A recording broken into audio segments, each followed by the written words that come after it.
Well, this might be a part 2. I'm not really sure. Ready to run and gun stuff for blast off? Let's go.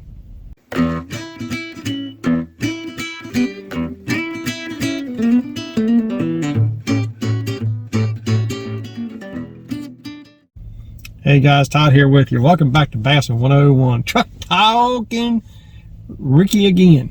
Well, marker buoys and Ricky. How about that? One of the episodes of the Back in the Past series that Rick Clunn does, he ran across an advertisement for marker buoys and was explaining about marker buoys. I've got some of those old ones like that too. They're packed away somewhere in the building. I need to find them so I can put them in the John boat. I like those better than the round ones. But marker buoys, man, that's a lost art. Marker buoys and flashers. And he was explaining how they used them back in the day, which is really no different than what we do today. I still use them. Even with today's fancy technology, and you know, I've always been a Lowrance Eagle kind of guy, which I guess Eagle's probably out of business, or Eagle's gone, but Lowrance. But I've always been a Lowrance guy, but I do have a Garmin.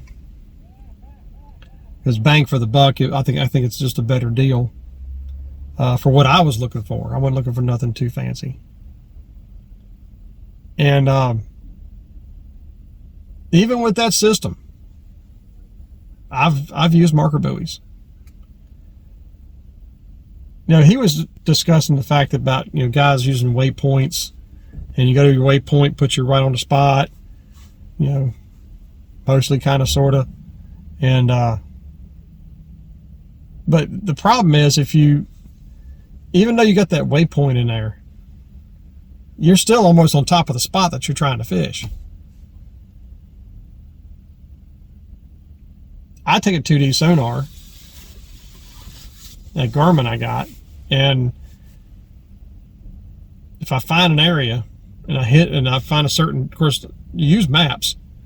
You find a drop off, you throw that marker buoy out, and if you're fishing that drop off and you come into a shallow bar, or who knows, a brush pile or something like that, well, that's when you take your other marker buoy and throw it. And then if you have a third one, you can triangulate. But marker buoys, to me, once you turn around and look back at the marker buoy, you pretty much laid out the lake, the bottom of the lake, right there on the surface of the water. That, to me, is cool. You can physically see it. I'm the kind of person that wants to physically see something. I'm not just going to stare at a screen. I want to physically see what I'm doing. Even if I'm fishing deep water, I use the marker buoy so I can literally see what I'm doing. And that's a lost art. People don't even do that anymore. They just put the video games in and let's go, hey, there's a fish right there. No. That's not fishing, that's poaching. But anyway. But yeah, how many of you guys use marker buoys? How many of you guys have marker buoys collecting dust on a shelf somewhere? I'd like to hear from you. How many of you use marker buoys? And for those of you that don't, man, get you a set of them and start trying this thing. Because, you know, when you're able to turn around and see this thing physically, and you can fish it like that, that's a whole new ball game right there. That really opens up your world to feeling baits, seeing how they react to drops, everything else. I mean, it's a whole learning curve. But that's all I got, guys. Marker buoys, a lost art that I still use today. So until next time, remember, new techniques are trendy, but bass never change. May the Father bless you and keep you in Yeshua's name, and as always, fish on.